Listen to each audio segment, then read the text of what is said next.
in Psalms 110, if we read it in English, it says, the Lord said to my Lord, sit at my right hand until I make your enemies your footstool. If we read it in the Hebrew, it says, Adonai said to my Adoni.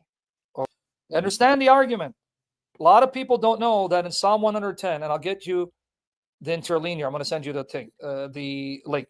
In the Hebrew, it says Neom. Now, however you want to pronounce the divine name, I know there's a debate. Some will pronounce it Yahweh, Yahovah. I don't care how you pronounce it. Jehovah, that's not the issue. But the Hebrew says Neom, Yahovah, La Adoni. The word Adoni. They'll tell you that word Adoni is never used for God. Never used for God. It's only used for humans and at times for angels. It's never used for us. So what are they trying to prove? They're trying to prove, see, this is a psalm about Messiah. And the word chosen is not Adonai, which is used for Yahweh. It's Adoni, which means that Messiah is only a man. That's the argument. And no matter how many times you demolish this argument, no matter how many times you destroy this argument, this is why I get tired. Now you guys understand why I treat them the way they do. Right? Yep. Okay. Now, is it true the word Adoni is never used for God? No, that's a lie. Nope. If you share your Facebook, not Facebook, Skype, I'll tell you which article. Now, remember what the argument is. They'll tell you Adoni is not used for Yahweh. They're lying. Because there's something called theophoric names. Theophoric. Remember this word, Theophorus or Theophorus, theophoric name. What is a theophoric name? A person's name that contains a reference to their deity. For example, Elijah. Eli Yahu. That's a theophoric name. My God is Yahu. Jehoshaphat. Jeho judges. Right? Emmanuel. With us is God. Do you guys understand what a theophoric name is? Now, he knows it, but I want you guys to get it. You understand what a theophoric name is? It is a name of a person that contains a reference to his deity. So, Eliyahu, Eli, my God, Yahu, Jehovah. Emmanuel, with us, God. Israel, ruler with God. That's a theophoric name. Theophorus. You with me there? Okay. What they don't tell you is that there are theophoric names where God is called Adoni. Scroll down, you'll see the list. Smiling at that one, huh? You smiling? Huh? You'll see the list. You keep going. If that's a Zetiri one. Oh, right there. You want to go up? Here. You see it? Is Adoni never used of Yahweh? Now scroll down to the first one. Scroll down, you see it? Adonijah. It means Yah is Adoni. Yes. In 2 Samuel chapter 3, verse 25. How come they didn't tell you that? 2:25, sorry. How come they didn't tell you that? Now scroll down to the next example where Adoni is referring to Yahweh. Here, To Ba Donija. My Lord, Adoni, Yahweh is good. Adoni Ram. Adoni is exalted. And the funny thing is he's like, Yahweh was never exalted. I went to the Old Testament and showed where Yahweh was exalted and lifted up. Okay, but you caught it, right? Here's another one. Adoni Kam. Adoni arose. There it is. He arose. But who's the Adoni in these theophoric names? My Lord. Yahweh. It's not a creature, right? Not a creature. It's Yahweh. How come they don't tell you that, brother? So Adoni is used at least 1, 2. Yeah. How many times is it? Yeah, 3. Now Adoniram and Adonikam. The one before 4. Is there another one? Because I don't even remember my articles. Yeah, there you go. No, yeah, 4 of them right there. There are 4 theophoric names where the Adoni is Jehovah. So that's a lie. It is a lie to say Adoni is never used of Jehovah. That's the first problem. Second problem. Now, if you go back to the other article, it's a Psalm 110. It's answeringislam.info. It's a let me see which one I say. So, guys, there's so many I can't keep up. So just be patient with me, guys. I'll show you which one. I'll mention it right now. Examining. Yeah, it's examining Psalm 110:1. I'll look at its implications on God being a multi-personal being. Yeah, I got it right here. When you put it on the screen, watch. We're going to have fun, brother. We're going to have so much fun, brother. Then I'm going to spend the remainder of time on Psalm 110. It's full of meat and it proves the Trinity. Okay, now you just put in command. If you have a Mac, you put Command F or Control F if you don't have Mac, and put in the word brown. B-R-O-W-N. Okay, now right there, if you guys want scholarly confirmation about the point I'm going to make, and someone noted in the comment section, the Hebrew text was written with consonants, no vowel markings. The vowel markings were not added until 500 years after the birth of Jesus Christ our Lord by what's known as the Masoretes, these Jewish scribes. Why is that important? If you're not aware of this, the word Adoni, Adonai, without the markings are identical. They look the same. You can't tell them apart. That's why if you scroll down a little bit, he says in Michael Brown, I quote him slowly, you'll see he's going to see, so you're going to see a dash, D, right there. You see where it says the 4 consonants? The last line on the screen, it says Hebrew consonant, 4 consonants. That's Aleph, right? Dash, D, Yep. dash, N, dash, Y. That's how it would look without vowel markings.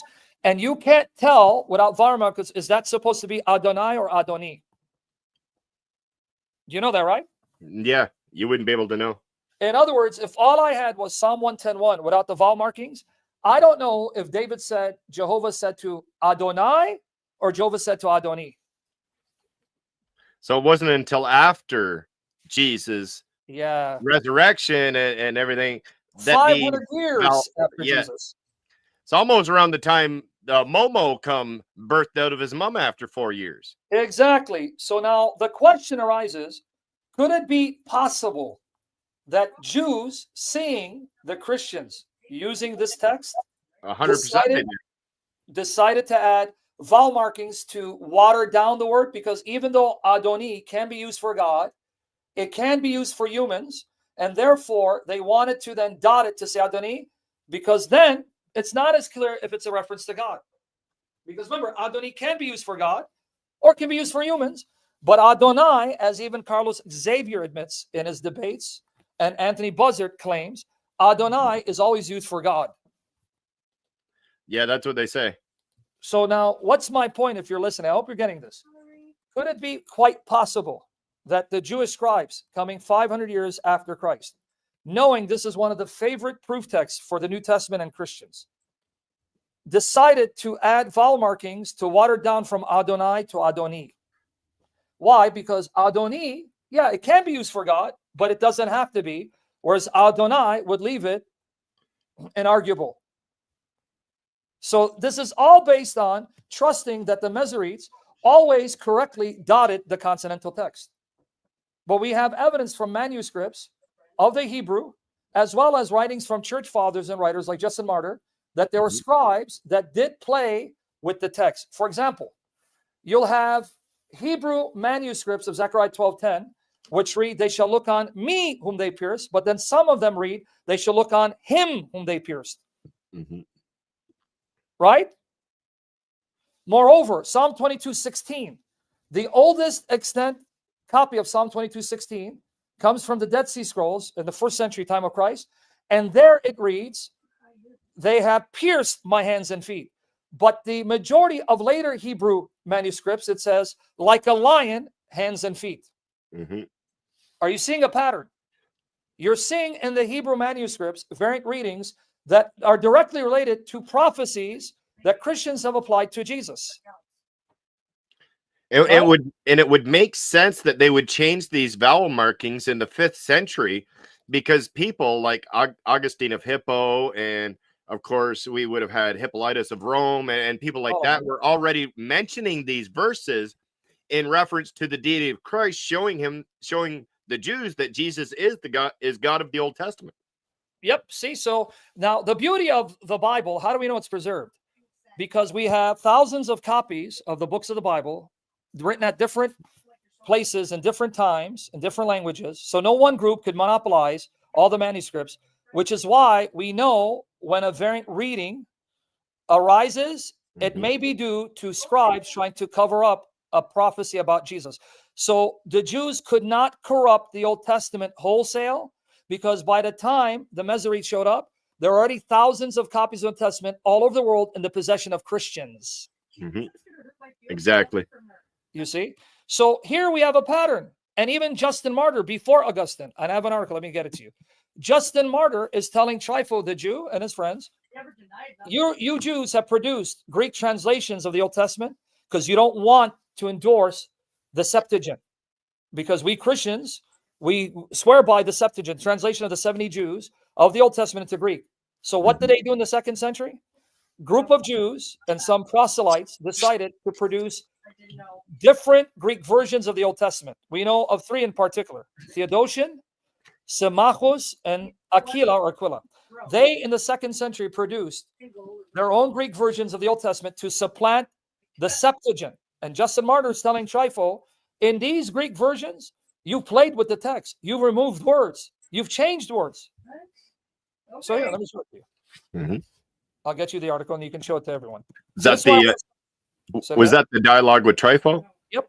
Their bread and butter. This is the passage that Carlos Xavier, Anthony Buzzard, everyone uses. So here's the article.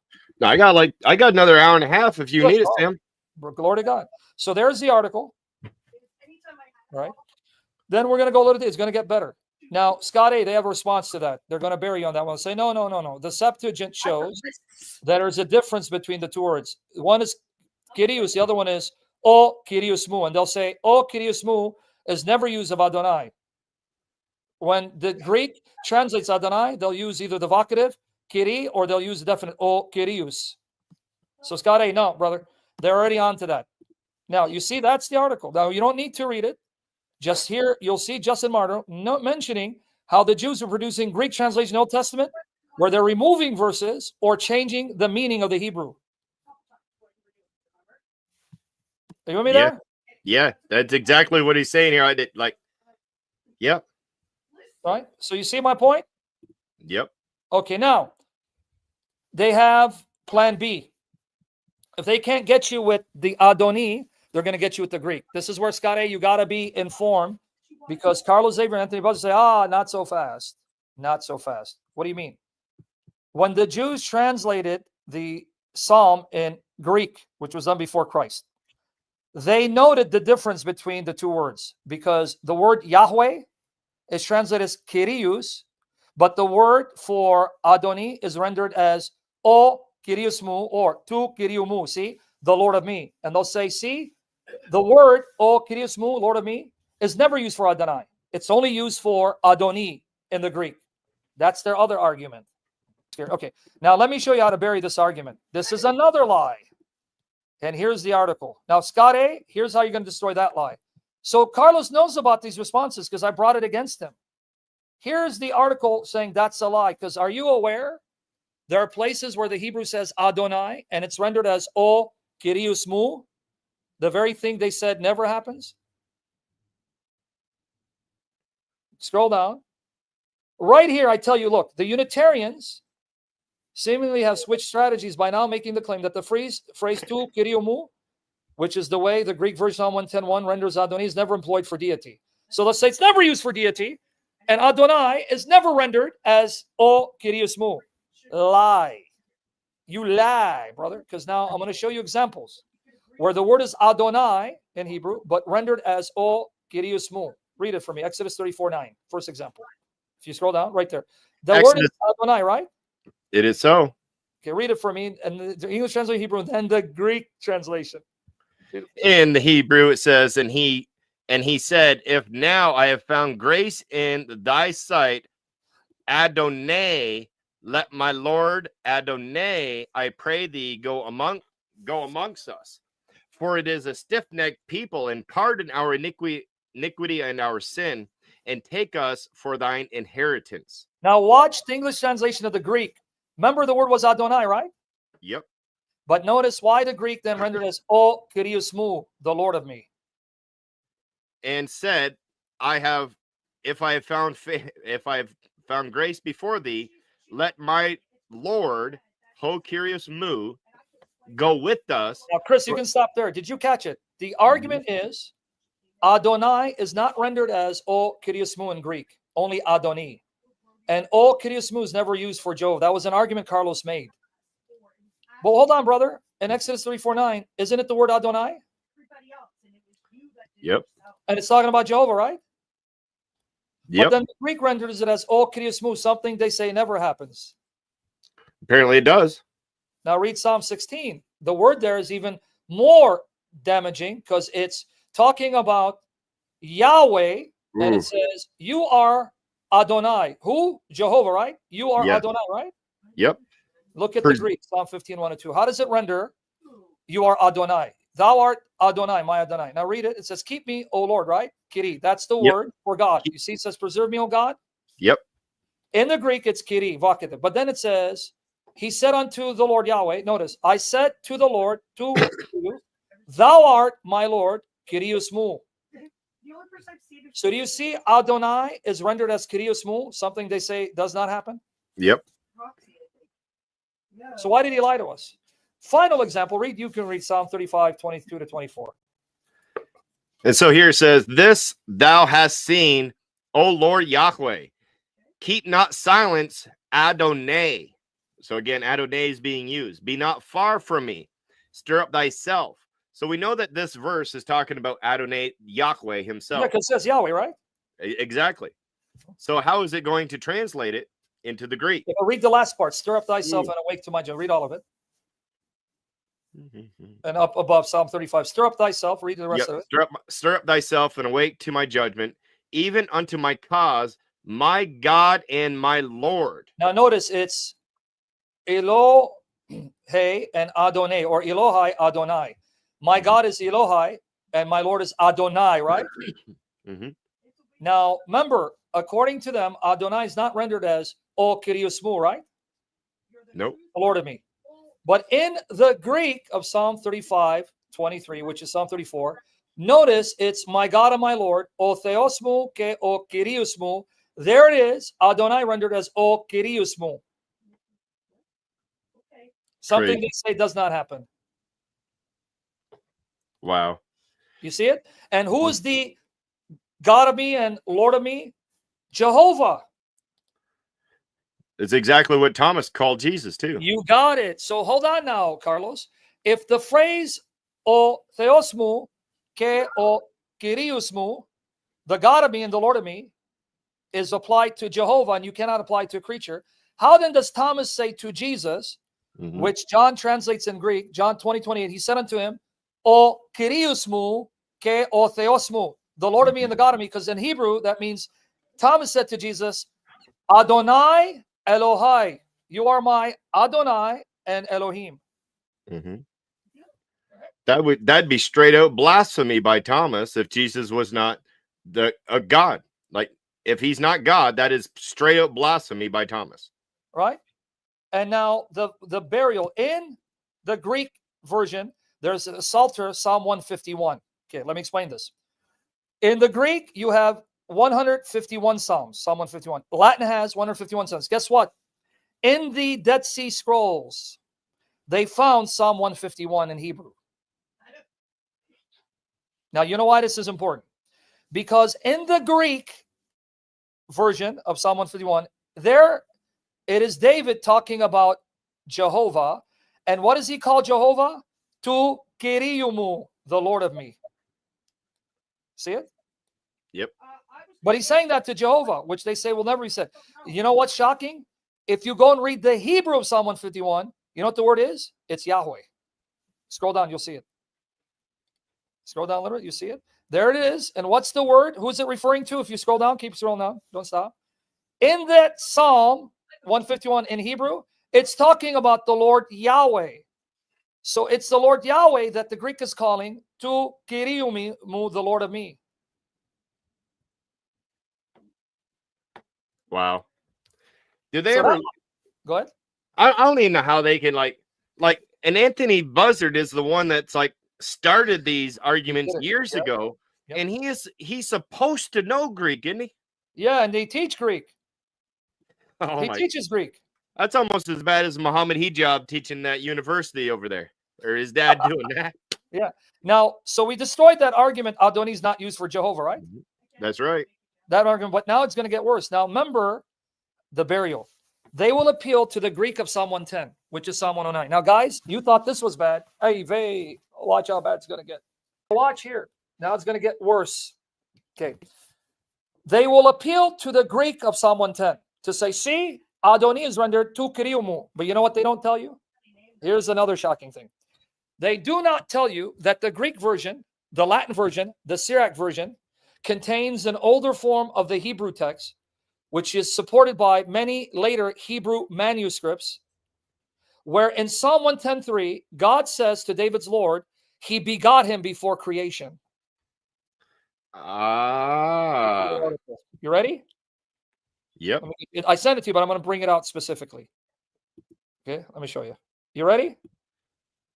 Okay, I'm going to hold a second. It's David's multi-personal Lord. Okay, I'm going to get you part 2 to it because I linked to part 1. It's all in the material, guys. Let me get it for you. Here it is. Here's the one you're going to put on your screen, private chat. Private chat. And this was one of the verses the early Christians used for the eternal begetting of the Son. So if you bring it up, let me share it with all you guys. Why didn't he mention that to you, brother? It may have just it may have just passed through his mind, and he may just not have thought about it at that time, of course, Sam.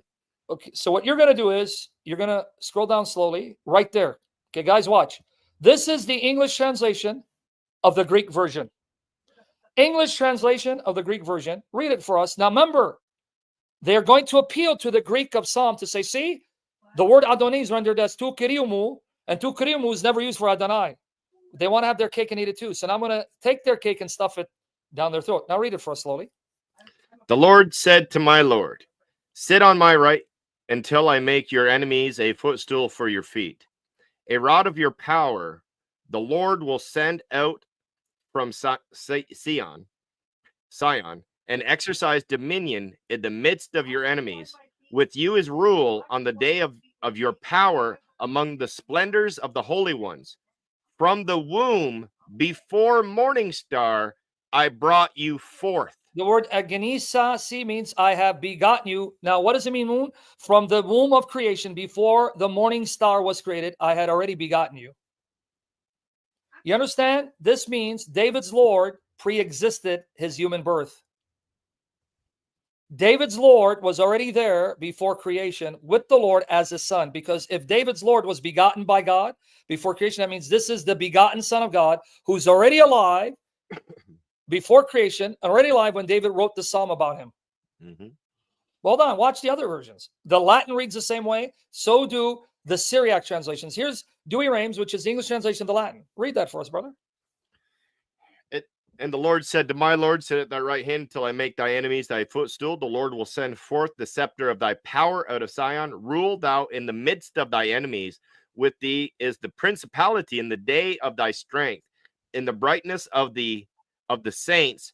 From the womb before the day star, I begot thee. Wow. What about the Syriac versions? We have 2 English translations of the Pshitta, the Syriac version. It says here, and down for verse 3, in the glorious of holiness, from the womb, from the first, I have begotten you, son. Before what? The first thing created, I already begot you. And then here's another version by Lemsa, the Lemsa translation. And here it says, arrayed in the beauty of the holiness, from the womb, I have begotten thee as a child from the ages. Do you understand? The Greek versions, the Latin version, Syriac version, Psalm 110:3, all translate a form of the Hebrew where God tells David's Lord, I already had begotten you as my son from before creation. Now, let someone say, well, you know what? This is a bad translation. And well, you're going to do me a favor. You're going to now scroll down. I quote John J. Collins, who's a liberal Old Testament scholar who does not believe in Christianity, doesn't believe Jesus rose from the dead. He says this is the original reading. Yeah, you see where it says this explains why the following biblical scholar, go up. Yep, go up, I'll tell you, and I'll start reading for you because, again, right there. This explains why the following biblical scholars, because John J. Collins co-wrote the book with his wife, Adila. Now, the Hebrew word for begotten, I begot you, is yelidika. Yelidika, same verb used in Psalm 2:7, where it says, I will tell the decree of the Lord. He said to me, you're my son. Today I've begotten you. According to John J. Collins, There are Hebrew manuscripts of Psalm 110:3 that reads, Yelid dika, I begotten you. And he says that's the true reading. I got it. That's a reading reflected in the Greek, Latin, and Syriac. And he says that should be the reading preferred. So I quote, for present purposes, that's him now. I'm reading him. The main focus of interest in Psalm 110 is the notoriously corrupt verse 3b, saying, see, in many of the Hebrew manuscripts, the Masoretic, it's corrupt. It doesn't make sense. So he says, Bihadri, Kodesh, Marachim, Mishchar, Lakatel, Yelduthika. He says, Yelduthika. No, it doesn't make sense. Yelidika makes sense. The corresponding Greek, now he gives you what the Greek says, entis, la prostisen, ton agion, ek gastros, pro hesophoru, meaning before the morning star, exiginisasi.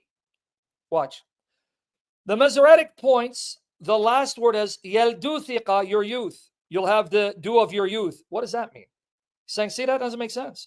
This is a liberal, brother. It's not a conservative Trinitarian. The New Revised Standard Version translates accordingly, from the womb of the morning, like dew, your youth will come to you. What does that mean? Now look at the admission.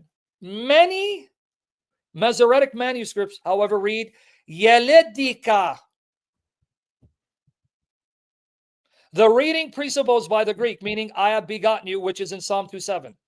Also supported by the Syriac. In view of the consonantal spelling in the Masoretic text, and the parallel in Psalm 2, because Psalm 2:7 has Yeletika, I've begotten you, this reading should be preferred and is accepted by many commentators. By repointing the Masoretic text, but making no changes to the consonants we read, in sacred splendor, from the womb, from dawn, you have the dew wherewith I have begotten you. And he says that should be the reading. That doesn't even make sense. You have the dew wherewith I have begotten you. Yeah, but he's saying we don't want to play with the Masoretic text. Mm. There are Hebrew manuscripts that read I've begotten you. Mm-hmm. So we're just going to stay with it and go with I have begotten you. Okay. Because the other reading is Yelduthika. Go back up and see what it means. Slowly go up. What does Yelduthika mean? All right. Here, like dew, your youth will come to you. Your youth will come to you. Your youth, Yelduthika. What does that mean? Yeah. I have no idea. So what he's saying is, let's go with those Hebrew manuscripts that read Yeledika, I've begotten you, because that's confirmed by the Greek, Latin, and Syriac. Mm-hmm. But you understand, this is another example, right? Another example of the Masoretic scribes adding consonants, vowels to change the meaning. Obviously, we would say in response to the Christian use of it.